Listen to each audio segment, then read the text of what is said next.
ನಾನು ಒಳ್ಳೆಯವನಾಗಿ ಇದ್ದೇನೆ, ಆದರೆ ಹಾಗೆ ಇದ್ದು ಈ ಕಾಲದಲ್ಲಿ ಮುಂದೆ ಬರಲು ಸಾಧ್ಯನೇ ಇಲ್ಲ ಎಂದು ಅನೇಕರು ಹೇಳುವುದನ್ನು ಕೇಳಿದ್ದೇವೆ. ಹೀಗೆ ಹೇಳಿಕೊಂಡೇ ಒಬ್ಬರ ಮೇಲೊಬ್ಬರು ಸ್ಪರ್ಧಿಸುತ್ತಾ ವ್ಯಕ್ತಿಗಳನ್ನು, ಸಮಾಜವನ್ನು ಅಧೋಗತಿಗೆ ತಳ್ಳುತ್ತಿದ್ದೇವೆ. ಮತ್ತೆ ನಾವೇ ಸಮಾಜದ ಕೆಟ್ಟ ನಡವಳಿಕೆಯ ಬಗ್ಗೆ ಚಡಪಡಿಸುತ್ತೇವೆ, ಕೋಪಿಸಿಕೊಳ್ಳುತ್ತೇವೆ ಹಾಗೂ ಮನಸ್ಸನ್ನು ಕೆಡಿಸಿಕೊಳ್ಳುತ್ತೇವೆ. ನನ್ನ ಒಳ್ಳೆಯ ಗುಣಗಳನ್ನು ಪ್ರಪಂಚ ನೋಡುತ್ತಿಲ್ಲವಲ್ಲ ಎಂದು ಕೆಲವರು ಚಿಂತಿಸುತ್ತಾರೆ. ಅದು ಪ್ರಪಂಚದ ಒಳಿತಿಗಾಗಿ ಎಂಬ ಅನಿಸಿಕೆ ಅವರಿಗೆ. ಈ ದುಃಖ ಅಗತ್ಯವೇ?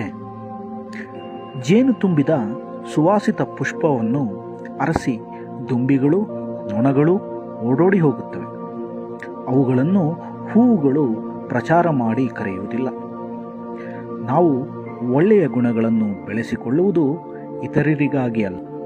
ಒಳ್ಳೆಯ ಗುಣದಲ್ಲಿ ಬಾಳುವುದರಿಂದ ನಮಗೆ ಸಂತೋಷವೂ, ಶಾಂತಿಯೂ, ಧಾರ್ಮಿಕ ಶಕ್ತಿಯೂ ದೊರಕುತ್ತದೆ. ಹೀಗೆ ಬಾಳುವುದರಿಂದ ಏರ್ಪಡುವ ಸಾತ್ವಿಕ ಆನಂದವನ್ನು ವರ್ಣಿಸಲು ಸಾಧ್ಯವೇ ಇಲ್ಲ.